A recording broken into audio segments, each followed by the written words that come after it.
جب ہم اپنے ماضی کی غلطیوں اور اپنے ٹوٹے ہوئے دل کے بارے میں سوچتے ہیں تو ہمیشہ کہتے ہیں کہ یہ سب اس لیے ہوا کیونکہ اللہ چاہتا تھا کہ ہم اس کے اور قریب آ جائیں. اور یہ باقی وجوہات میں سے ایک وجہ ہے بھی، لیکن یہ واحد وجہ نہیں ہے. کہانی کے بہت سارے پہلوؤں میں سے یہ ایک پہلو ضرور ہے کہ اللہ ہمیں خود تک لانے کے لیے یہ سب کرتا ہے، لیکن کہانی صرف اس ایک پہلو پر مبنی نہیں ہے.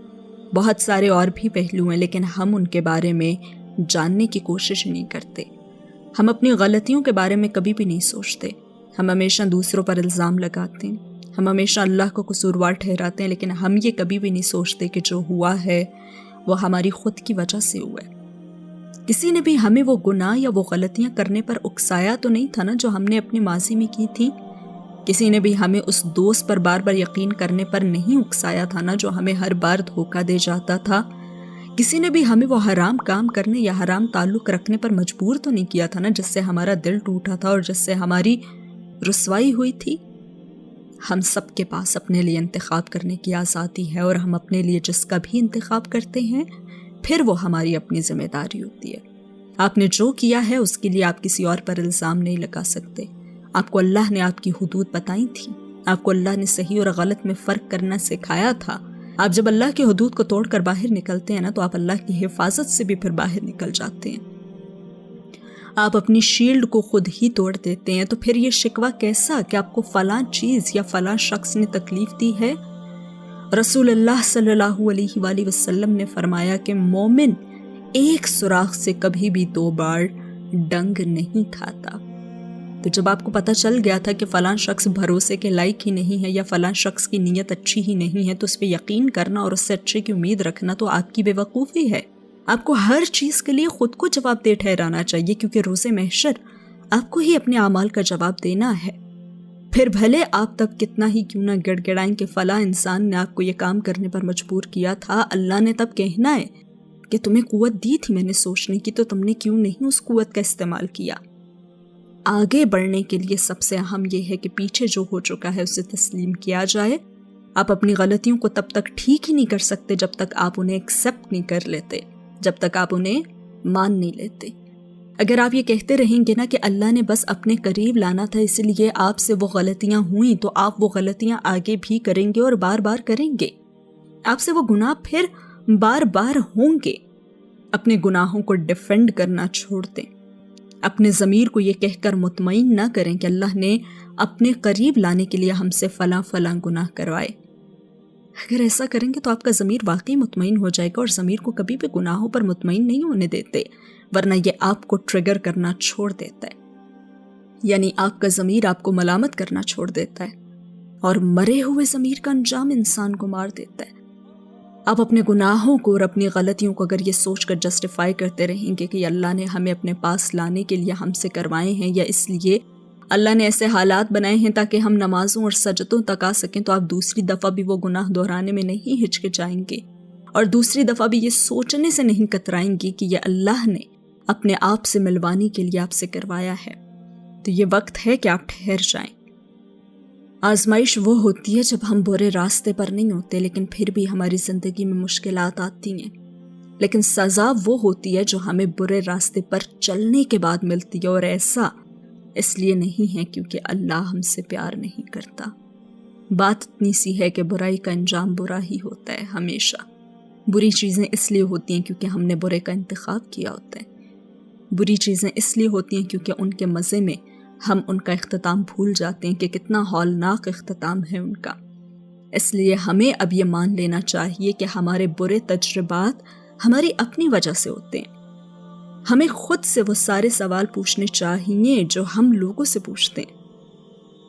اتنے لمبے عرصے تک ہم اس زہریلے راستے پر کیوں رہے؟ ہم نے کیوں ان ناقدروں کا پیچھا کیا؟ ہم نے کیوں اپنی عزت نہیں کی؟ ہم وہیں کیوں نہیں رک گئے جہاں ہمیں پتہ چل گیا تھا کہ وہ شخص ہمیں حرام کی طرف لے جا رہا ہے؟ ہم نے خود ہی اللہ کی نشانیاں مانگی تو پھر ہم نے خود ہی کیوں انہیں نظر انداز کر دیا؟ یہ سارے سوال نہ ہمیں خود سے کرنے چاہیے. ہم خود کو اپنے ضمیر کی عدالت کے کٹہرے میں کھڑا کریں گے تو ہی ہمیں اپنی غلطیوں کا اور اپنے گناہوں کا احساس ہوگا. تبھی ہم انہیں تسلیم کر پائیں گے، تبھی ہم انہیں دوبارہ سے نہیں دہرائیں گے.